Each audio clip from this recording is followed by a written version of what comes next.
É meu convidado André Ventura. Obrigado, André, por teres vindo. Obrigado pelo convite. Vamos começar pelas polémicas. É mais fácil começar daqui. Para já, do Ministro da Administração Interna.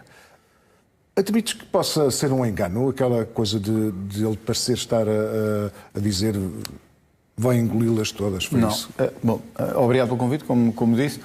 Não me parece que possa ser um engano e acho que ninguém desmentiu isso, só ele é que tentou desmenti-lo. As imagens parecem claras.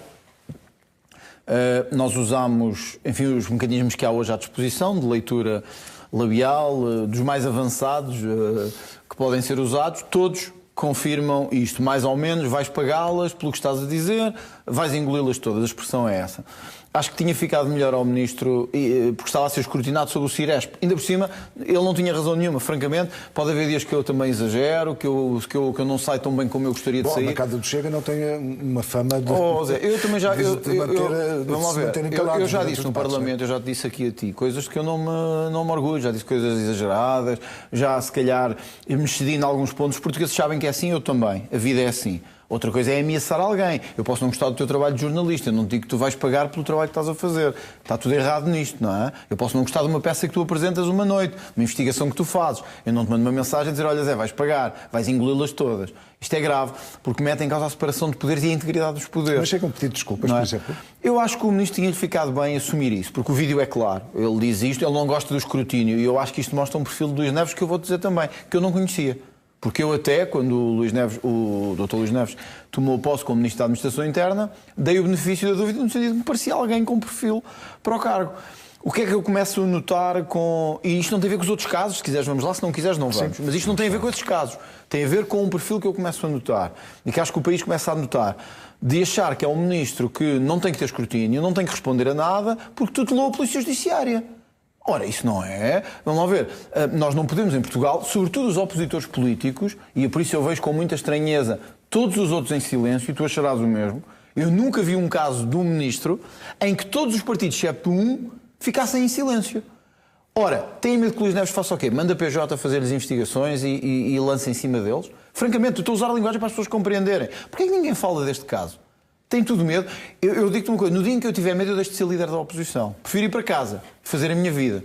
Portanto, eu não acho que seja normal. Há razões para ter medo, aquilo parece um desabafo quase. Mas junta as duas coisas, que é preciso fazer aqui. Porquê é que ninguém fala do caso Luís Neves? Do caso que está em coisa que vocês hoje noticiaram, da casa, das irregularidades, juntamente com ameaças, que eu deixo a pergunta, se fossem feitas a José Luís Carneiro e não a André Ventura, eram horas e horas de debate televisivo, horas e horas de comentário. Ora, isto nada aconteceu. E, portanto, eu noto que há um certo receio, graças a Deus nós ainda temos alguma imprensa que não tem medo, alguma, mas outra tem. E é preciso também dizer isto, graças a Deus ainda temos alguma que não tem. Mas temos uma que não tem. Acho que não, francamente, e já outros momentos estive aqui e critiquei também, hoje também tenho que dizer isso. Graças a Deus temos alguns que não têm medo, e que, seja a quem for, a mim ou ao outro, não têm medo. O país, do Bloco de Esquerda à Iniciativa Liberal, está em silêncio absoluto, e ninguém acha que isto seja de dar esclarecimentos e de pedir consequências. Nós não, eu não tenho medo.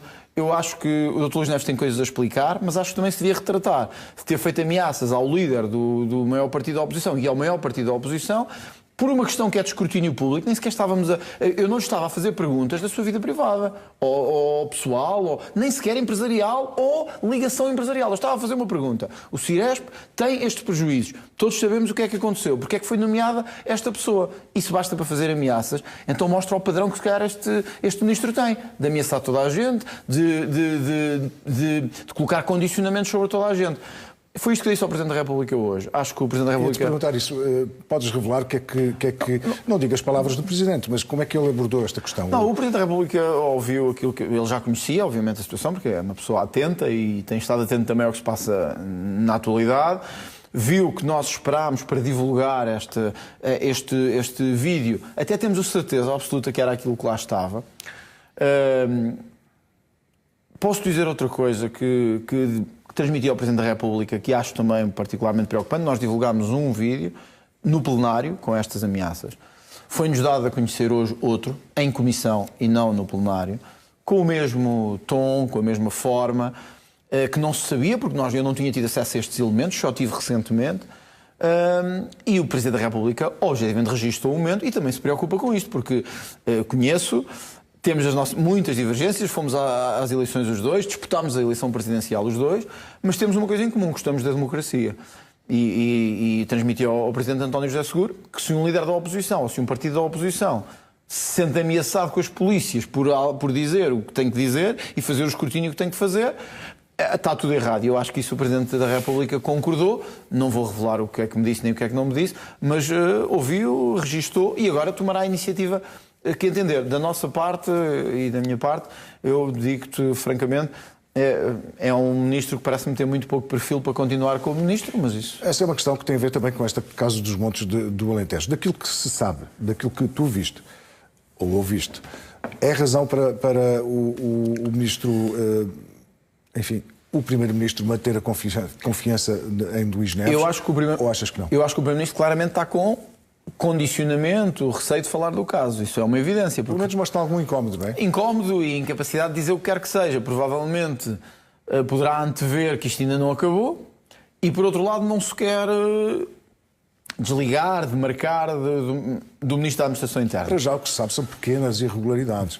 Não são... não há aqui nenhum crime. No máximo há coimas, eventualmente. A questão é, pode o Ministro que tutela a legalidade não cumprir a lei? É só uma questão ética para ti? É uma questão importante. Jorge Coelho demitiu-se, lembro-me eu, por causa de uma suspeita de não ter pago um imposto, que depois até se foi revelar que tinha pago. Jorge Coelho, Ministro da Administração Interna. Nós já tivemos ministros que se demitiram, olha, por fazer assim uns cortes. Eu lembro do Manuel Pinho, demitiu-se por fazer assim no Parlamento. Não foi uma ameaça a ninguém, foi um insinuar, acho que para o Francisco Louçã, na altura, de que era burro. O Jorge Coelho foi por causa da ponte dentro dos rios. Sim, o Jorge Coelho, Jorge Coelho foi a ponte dentro dos rios. Um dos ministros foi porque o imposto, penso, uma coisa não o IMI, uma coisa assim. O que é que acontece aqui?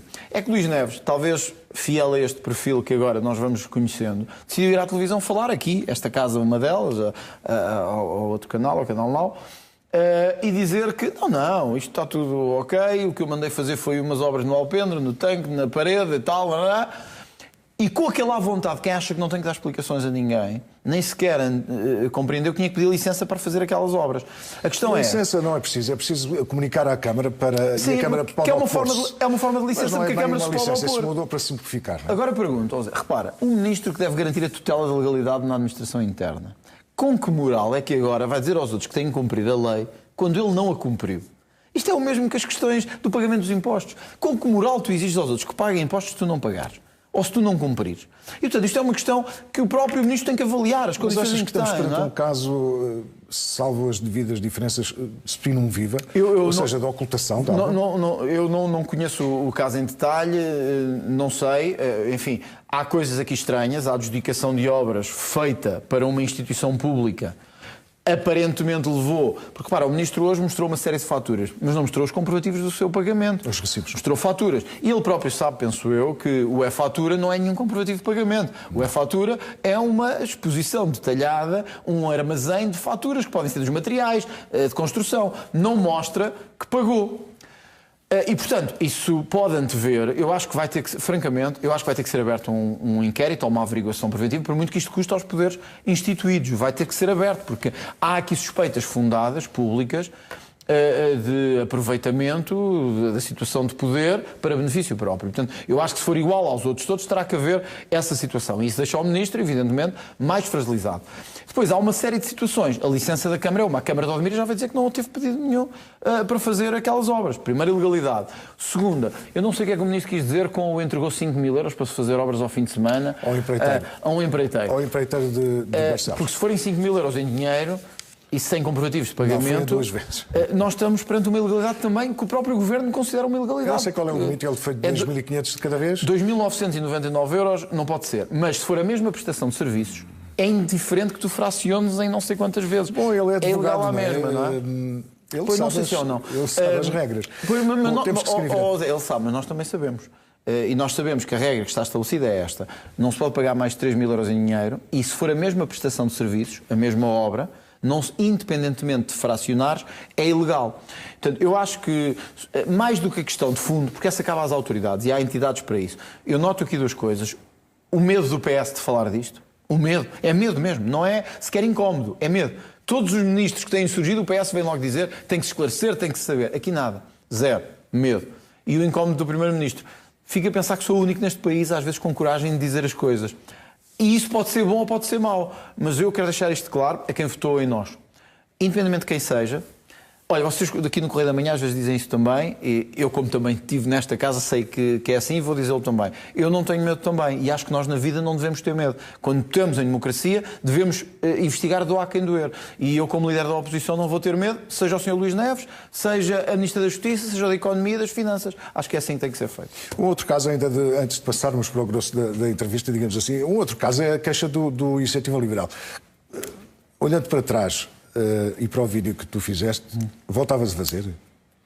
Olha, voltava a fazer e atenção, e digo-te com a mesma vontade quem assumiu aqui logo no início da entrevista que já cometi erros. E já cometi excessos. Este não foi um erro? Acho que não, já te vou dizer porquê. Tu se calhar também já cometeste erros na tua vida jornalística, acho que todos já cometemos. E eu assumo que também na vida política já cometi. Eu procurei demonstrar uma coisa que me incomoda. O mais diretamente possível, que é, em muitos dias, a Assembleia da República está vazia quando os deputados deviam lá estar a trabalhar. Também sou deputado. Vejo, sinto, que os deputados, para além de serem muito mais do que deviam ser, 230, eu acho que deviam ser 100, mas independentemente disso, não fazem o suficiente. Mas custa-me mais ainda ver isto, num dia em que a Almada está sem água, o país está em risco máximo de incêndios ou em risco de alerta, os exames estão um caos e nós pedimos ao Presidente da Assembleia da República que marcasse debates de urgência sobre estes assuntos para o país sentir que nós nos estamos a preocupar. O PAR rejeitou porque disse não estão marcados plenários. Portanto, não vamos... No fundo é assim, não vamos cá incomodar os deputados numa semana que não há plenários a discutir estes assuntos. Mas quer dizer, Zé, tu tens que estar aqui a dar notícias sobre os incêndios, sobre a falta de água, etc. Todas as vezes, quando não és tu, tem que estar outra pessoa. Porquê é que os políticos não têm que estar a fazer o mesmo, às vezes com mais eficácia, outras vezes com menos eficácia, quando o país está a sofrer? O que é que eu quis mostrar com aquele vídeo? Foi que era uma sexta-feira de dificuldade para o país, ninguém, ou quase nenhum partido estava a trabalhar. E eu acho que isto é errado. Eu não entrei no gabinete de ninguém. Vamos lá ver. Se virem o vídeo, eu bato à porta. Nas sedes centrais dos grupos parlamentares, não foi no gabinete privado de nenhum deputado.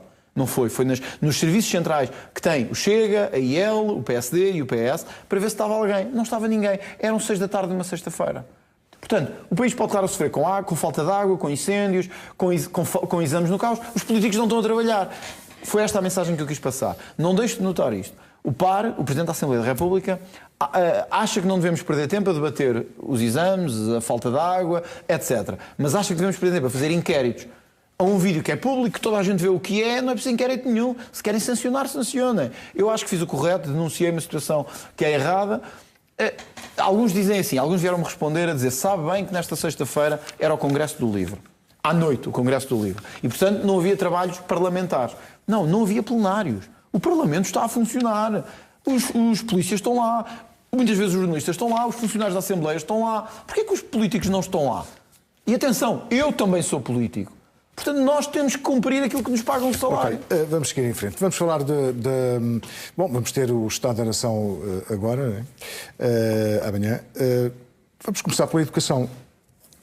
A correção digital correu mal. Muito mal. Mas, a teu ver, é um passo importante? Ou seja, a evolução é importante? Com certeza, é importante.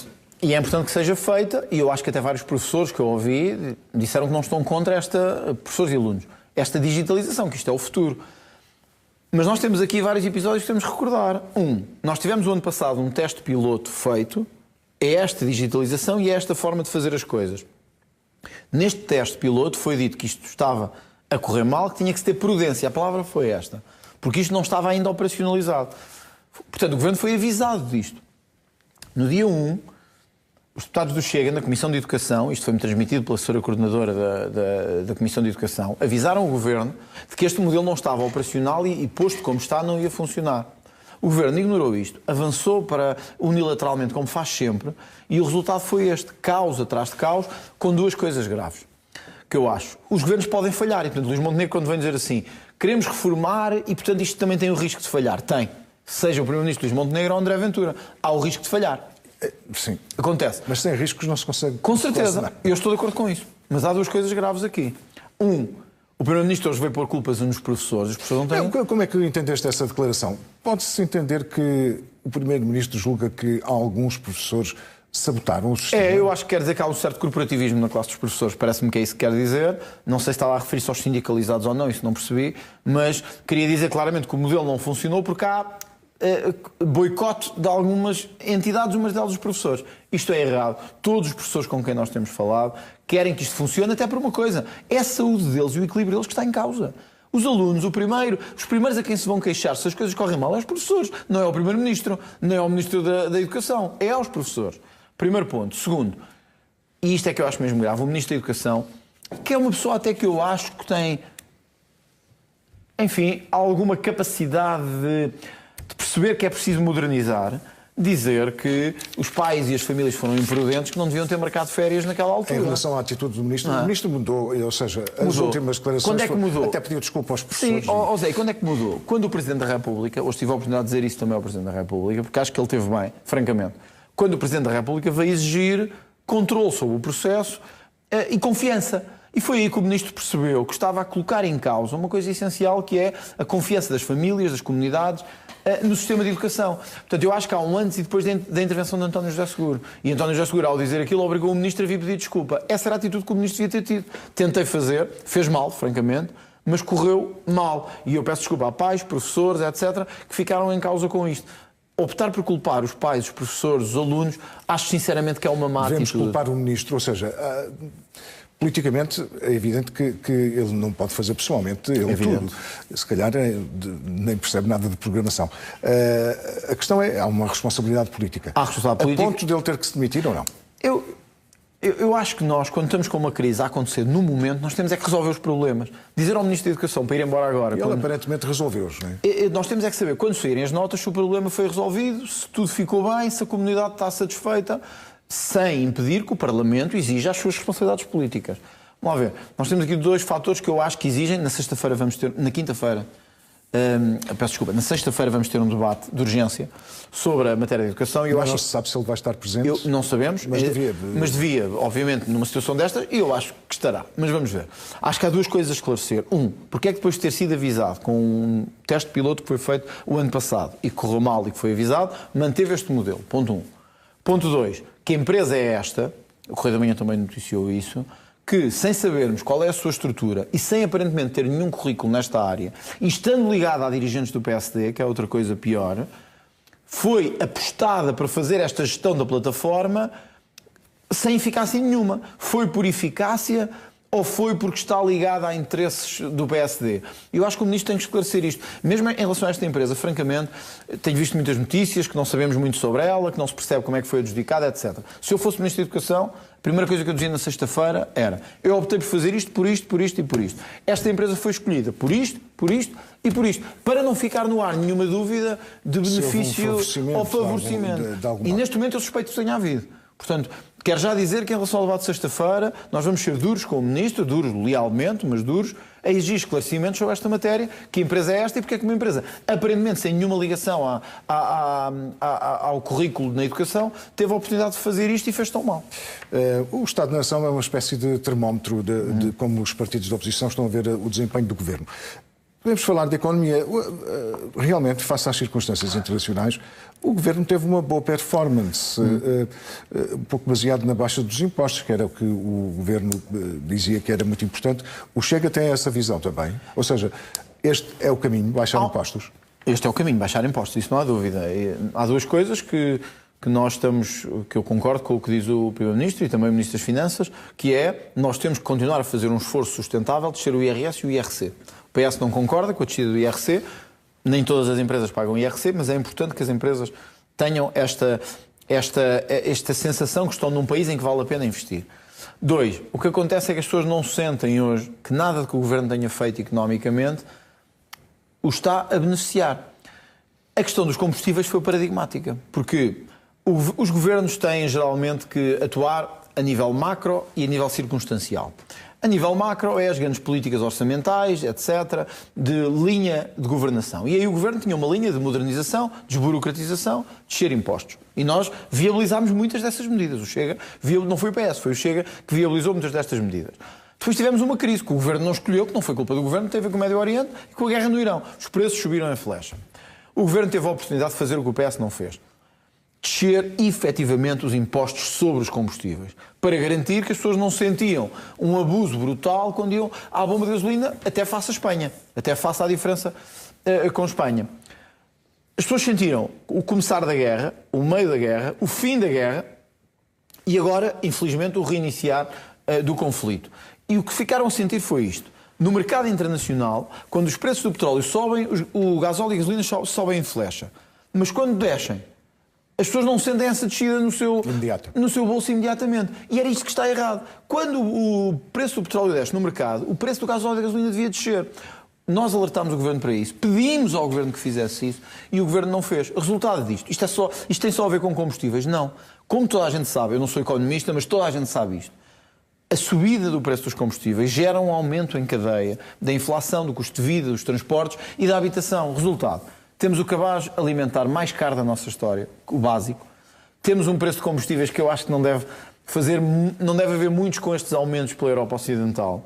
Temos a habitação, Lisboa, por exemplo, está com a habitação das mais caras do mundo. E o Governo não tem tido sucesso nisso. Isso vai ser um ponto a discutir também amanhã. Portanto, eu não diria que o Governo está a ter sucesso economicamente porque as pessoas não sentem isso. Porém, concordo com algumas coisas de avançar no sentido de desburocratizar, flexibilizar e baixar impostos. Gostava era que fosse bem feito. Não sinto que está a ser. Uma nota só para deixar um elogio também, não é só críticas. O Gonçalo Matias, o Ministro Gonçalo Matias, eu discordei da reforma do visto prévio, acho que foi um erro e acho que abre portas à corrupção, mas eu noto nele um Ministro que tem vontade de fazer coisas, tem vontade de mudar. Sente nas palavras, na ação, na decisão, que tem vontade de transformar isto. E eu gostava que isso fosse mais transversal ao Governo. Gostava que fosse mais rápido nas reformas. Mas não nestas reformas péssimas, como a do trabalho, ou a da PSU, ou a do visto prévio. Reformas a sério. Ainda estou à espera. Vamos chegar ao debate do Estado da Nação amanhã. Eu ainda estou à espera da reforma da Justiça. E por este andar vou ficar sentado à espera da reforma da Justiça até ao fim da minha vida política. Porque nunca mais chega uma reforma da Justiça. E era tão importante uma reforma da Justiça. Olha, posso dar um exemplo, é só de uma coisa. Já nem vou ao Sócrates e às indemnizações, que eu acho vergonhoso, eu não pagaria, mas isso é com o Governo. A CMTV, agora não estou a dizer, vou estar aqui, a TVI também foi...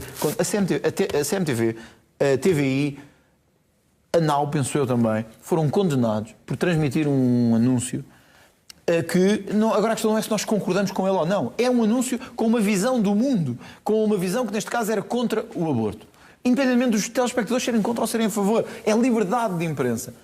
Foram condenados e abriu-se um processo contra estas empresas de comunicação social. Quer dizer, parece que criámos um país em que, de facto, só ou seja, os bandidos estão à solta, não vão presos. Quem faz o seu trabalho, quem cumpre a lei, quem tenta fazer as coisas bem, leva com processos, com inquéritos. Francamente, nós precisamos de uma reforma da Justiça mesmo a sério. E acho que isso era essencial no Estado da Nação. Talvez das mais difíceis de fazer. Com certeza. Vamos falar da habitação. Olha, aquele Clóvis, vocês deram muita notícia aqui do Clóvis Abreu. Clóvis Abreu que esteve envolvido na morte do Fábio Guerra. Hoje soube até que ele me vai processar por declarações que eu fiz ontem. Em relação à saída precária dele, soube hoje isso, que ele ia avançar com um processo de crime contra mim. Quer dizer, o Clóvis, que é um cidadão com os seus direitos todos, evidentemente, teve na origem da morte de um agente da PSP com 22 anos, foi condenado por 3 tentativas de homicídio, isto foi há uns meses atrás, já teve uma saída precária e já foi gozar a sua liberdade. Se fôssemos pais, ou filhos, ou avós, ou tios de uma destas vítimas, o que é que sentiríamos da justiça portuguesa? Eu acho que a pena baixou na relação. Baixou para 14 anos, penso eu. Mas, Zé, baixou. 14 anos. Não sei exatamente para quanto. Foi há uns meses atrás. Hoje, o Clóvis teve a gozar a liberdade dele num centro comercial. Como se fosse um indivíduo absolutamente normal. Só tentou matar 3 pessoas e teve na origem da morte de outra. Enquanto a justiça continuar assim, francamente, nós não vamos a lado nenhum. Vamos à habitação. O Governo tem-se esforçado por tentar mudar alguma coisa na habitação. A verdade é que os preços não baixam. Como é que o Chega olha para as medidas que já foram implementadas pelo Governo e o que é que se pode fazer mais? Uma coisa boa outras coisas más. Uma coisa boa, que o Chega também desde o início lutou para conseguir, foi perceber que há um problema também de construção.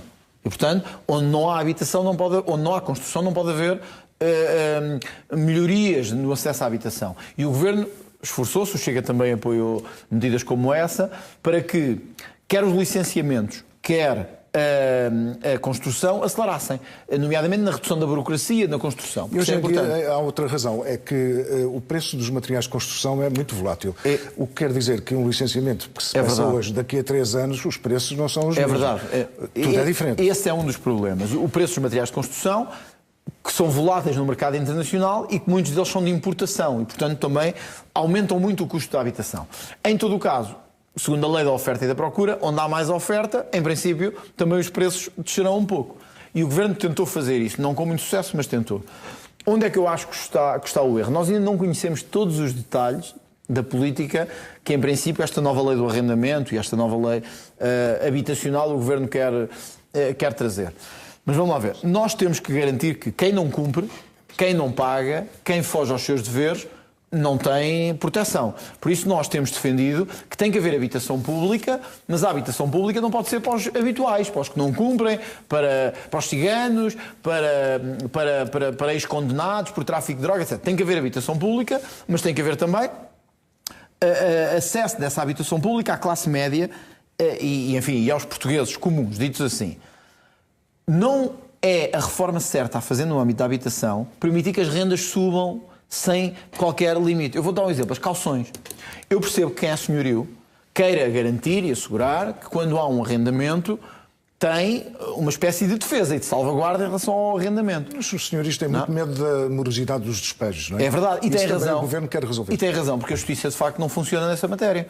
E há pessoas que entram, não cumprem, quer na habitação pública, quer na não pública. E ficam anos sem poder ser despejados e sem sair. 2. Este é um ponto. O segundo, que eu acho que intercruza com este, é não podemos permitir que se peçam 10 calções quando se faz um arrendamento. Senão, nós um dia só temos americanos e canadianos a viver em Lisboa. Não temos mais ninguém. Porque, quer dizer, se existe para arrendar uma casa 10 calções a 2.000 ou 3.000 ou 4.000 euros, quem é que pode pagar isso na vida comum? Ninguém. E o Governo tem que ter atenção a isso. Ou seja, nós estamos numa fase em que não basta dizer que... Mas isso quase que diria que são pormenores de especialidade, digamos assim. É verdade, por isso vamos ver o que vai acontecer com o diploma. Mas estas são questões de fundo também, que é o que é que o Governo está a fazer para que...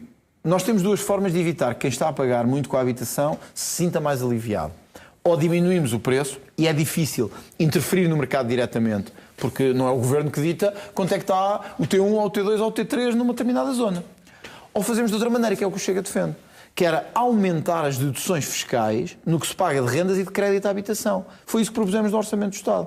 Que é, se as rendas aumentam, na mesma proporção vamos permitir a dedução em matéria fiscal. O Governo ainda não aceitou isso, mas eu tenho esperança que aceite neste próximo Orçamento do Estado. Porque há uma coisa que sabemos, se a habitação continua a aumentar assim em Lisboa, em breve só temos ricos e estrangeiros a viver em Lisboa, porque de facto fica impossível viver na cidade, seja Lisboa, Porto, Braga... Neste momento já é muito difícil. Vais falar de imigração e fontes. Se não me engano, deixa-me só dizer, se não me engano, Lisboa é a terceira cidade mais cara do mundo. Talvez seja, na habitação. Ora, os salários estão longe de ser os terceiros mais altos do mundo. Portanto, acho que tem que haver aqui algum... Vamos falar de imigração e fronteiras. O Chega, neste caso, reconhece um bom trabalho do Governo, ou seja, estamos melhor, pergunto eu. Ou seja, o Governo recuperou o controle das fronteiras aos olhos do Chega ou ainda falta mais para fazer? O Governo trabalhou com o Chega. Este é um exemplo de como o Chega, enfim, não concordou com todas as medidas que o Governo tinha feito, mas soube sentar-se à mesa e chegar a conclusões. A nacionalidade, a imigração. Infelizmente não recuperámos o CEF. Nós gostávamos de ter voltado a ter um CEF, não tivemos. Também percebo que já fosse complexo, mas houve coisas em que se trabalhou e se chegou a bom porto. Portanto, eu tenho que dizer isto, em relação ao Governo do Partido Socialista, há uma diferença. Houve vontade de perceber o problema. O problema é que estavam a entrar pessoas a mais para o país que temos. Este foi um ponto. O segundo ponto foi, o Governo fez mais maquilhagem do que realidade. Vou dar um exemplo. Sabíamos que um dos problemas era a presença de ilegais em Portugal. Os ilegais aqui podiam ser as pessoas que entraram ilegalmente ou que não se regularizaram depois de já cá estarem. O Governo anunciou com grande pompa e circunstância que tinha notificado milhares de pessoas para saírem. imediato, notificação de abandono. Quando fomos ver, pouco mais de 30 pessoas tinham sido levadas, de facto, tinham sido forçadas a sair, estavam ilegalmente em Portugal. Isto foi errado e dá uma ideia de impunidade a quem vem ilegalmente. Em Portugal, em Espanha, em França, na Alemanha. 2. Esta questão da PSU, da prestação social única, que eu acho que foi mesmo o maior erro do Governo nesta matéria. Portanto, houve trabalho feito, não quero dizer que não houve, e nós também estivemos envolvidos nele. Quando houve isto da PSU, eu tive a oportunidade de dizer ao Primeiro-Ministro: nós temos que fazer um corte com a política que o PS tinha. E a política que o PS tinha era esta: quem chega a Portugal, esteja legal ou esteja ilegal, tenha contribuído ou não tenha contribuído, tem direito a prestações da Segurança Social. Não, não tem. E nós queríamos fazer esse corte, que é, enquanto não contribuíste para a Segurança Social portuguesa, não podes ir pedir subsídios à Segurança Social portuguesa. O Governo teve a hipótese de cortar isto, não quis, e alinhou com o Partido Socialista para aprovar a PSU. Acho que isto foi um erro, continua a trazer-nos esta imigração que, na verdade, não é muito útil, que é uma imigração que, por via do reagrupamento ou por via da entrada direta, vem, tem um contrato de trabalho e depois fica a viver de subsídios mais não sei quantos meses. Nem todos, soube-se agora que pelo menos 147 mil já nem estão em Portugal. Pois. Ou seja, esse é outro problema, porque alteram a visão do Instituto Nacional de Estatística, tem que ser melhorada, porque tudo mudou. Não é? Esse é um dos problemas. É que nós, na verdade, o Instituto Nacional de Estatísticas, a AIMA, o Ministério da Administração Interna, têm números diferentes da população cá em Portugal. Nem eles sabem quantas pessoas temos em Portugal.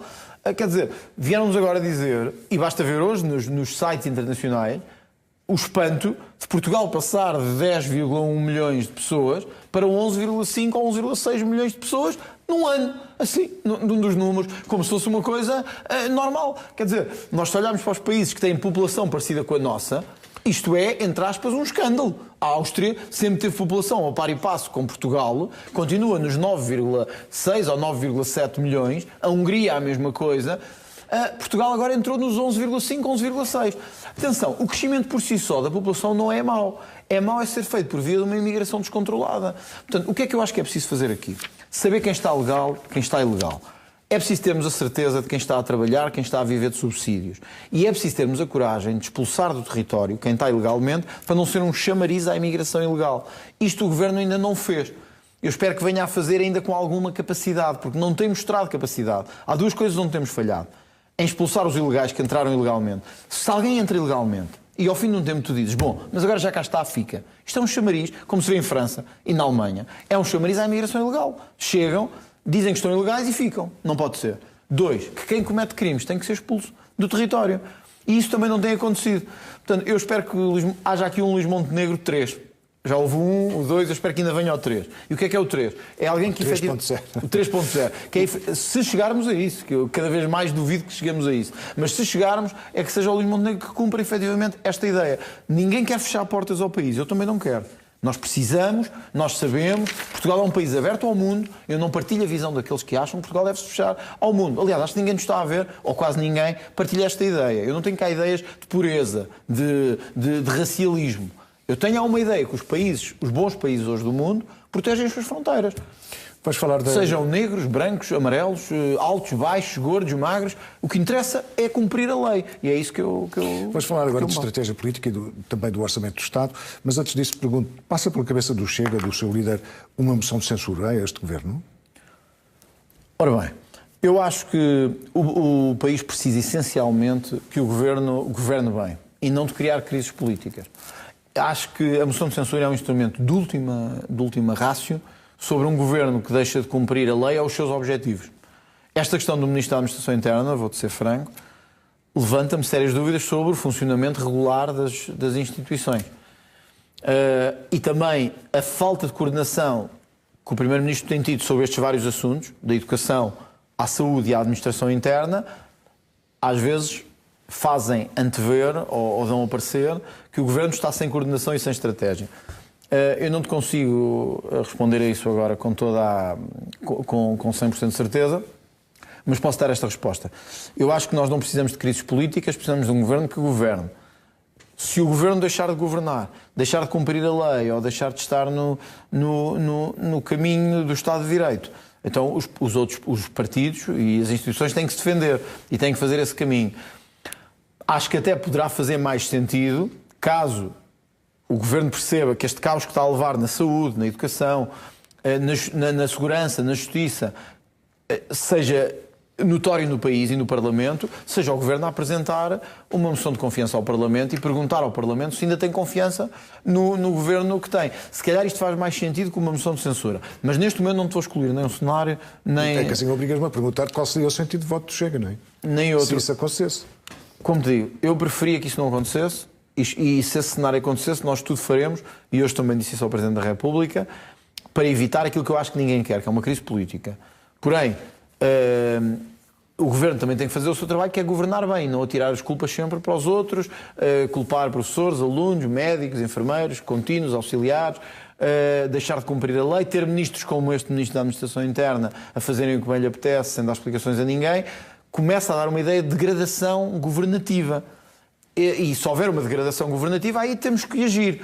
Mas eu acho que devemos tudo fazer para salvaguardar a estabilidade política no país, sobretudo no momento em que estamos, num momento económico desafiante. Agora o Governo tem que começar a fazer uma coisa, que é governar.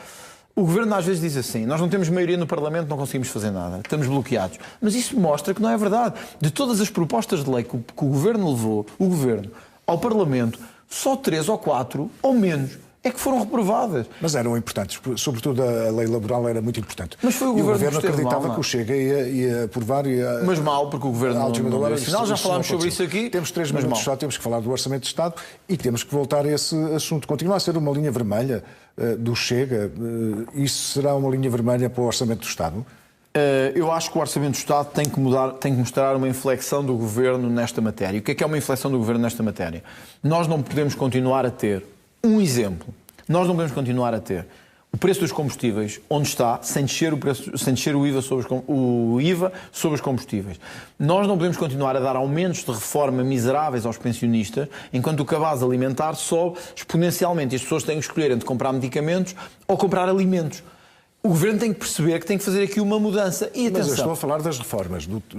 Sim, mas o Governo tem a ideia que nós queremos dar tudo a todos. Isto não trata de dar tudo a todos. Trata-se de ter aqui uma orientação clara. Vou-te dar um exemplo. A defesa. O Governo quis aumentar o orçamento em defesa. Uma coisa que não é popular. Todos sabemos que isto não é popular. O Chega não só opôs. Esteve lá ao lado do Governo a dizer, ok, se isto é preciso ser feito, cumprimos os nossos compromissos, isto não é popular, nós damos o corpo às balas. Estamos aqui. Vamos a isso. O Governo não se pode queixar disso. Agora, tem que também perceber, quando quer fazer reformas, como a reforma laboral, a reforma institucional do Estado, etc., as pessoas têm que sentir que essas reformas são boas para elas. Eu não encontro um pensionista na rua que me diga que está melhor hoje do que estava há 2 anos atrás. Portanto, isto é errado estruturalmente. Alguma coisa aqui não está bem. O Governo pode dizer, os preços estão a aumentar loucamente, não conseguimos fazer nada, não há dinheiro para isso. Bom, mas nós não temos um saldo positivo no orçamento, não temos um saldo positivo na segurança social, ninguém quer mandar isto para déficits, mas queremos que as pessoas comecem a sentir, se eu estivesse no Governo era isto que eu diria ao Primeiro-Ministro, ou se fosse Primeiro-Ministro era isto que eu procurava transmitir às pessoas.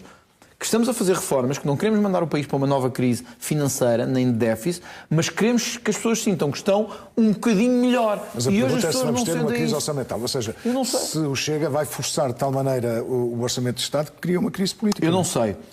Eu acho que o Governo tem condições para continuar a governar, se perceber que tem que começar a governar para as pessoas. Deixa-me dar-te um exemplo de como o orçamento também pode resvalar. O Governo e o PSD, no meio de uma crise dos exames de educação, etc., metem o porta-voz a dizer vamos pagar horas extraordinárias, atenção que os professores estão a trabalhar hoje num sábado e até vamos dar um bónus, um suplemento aos professores. Quando toda a gente sabe que isto já é o que está na lei e que isto já está consagrado na lei como horas extraordinárias para quem está a trabalhar ao sábado e ao domingo.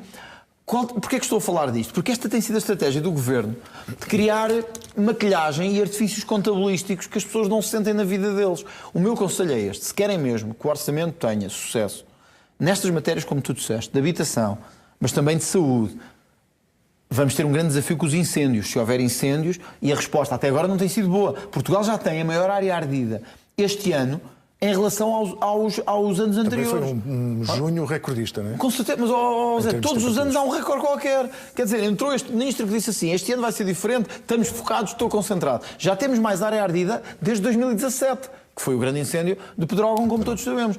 Isto também vai estar sob avaliação do Orçamento do Estado. Portanto, o que é que eu quero dizer com tudo isto? Acho que o Governo tem que começar a pensar que governar é garantir estabilidade, mas é também fazer que as pessoas sintam que estão um bocadinho melhor. E hoje em Portugal ninguém sente que está um bocadinho melhor. E eu acho que isso é a grande falha que o Governo tem tido. Temos que terminar. Faço uma última pergunta. Perante as críticas todas que aqui fizeste durante estes 25 minutos, há espaço negocial entre o Chega e a AD? Para o Chega, nós nunca fechamos portas. Nós não queremos uma crise política. Estou convencido que a maior parte dos portugueses não quer uma crise política. O meu dever como líder da oposição é ouvir, trabalhar e negociar. É isso que eu tenho feito, é isso que eu continuo a fazer sempre. Mesmo com este caso do Ministro da Administração Interna, que acho que nos afeta e acho que degrada a imagem do Governo, isto em nada afeta o nosso sentido de responsabilidade, que vamos ter que trabalhar em cada dossiê que o Governo apresentar, ou que o Parlamento apresentar, para trabalhar. Eu posso estar a ler mal a realidade portuguesa, mas eu acho que não há ninguém que nos esteja a ver neste momento em casa que diga assim, não, é derrubar isto de qualquer maneira, provocar eleições outra vez. Não, eu não vejo as coisas assim. Eu vejo com trabalho, dedicação, chegar a resultados, que é isso que não temos chegado. E quando chegarmos a esses resultados, e se o Governo não tiver condições, então será esse o momento. Mas eu sinto-me na responsabilidade de continuar a negociar, a trabalhar e a lutar para termos resultados para o país. É esse o mandato que eu entendo que os portugueses me deram. Posso estar a ler mal a realidade, mas é isso que eu sinto que devo fazer como líder da oposição. Muito obrigado por teres vindo aqui. Obrigado pelo convite.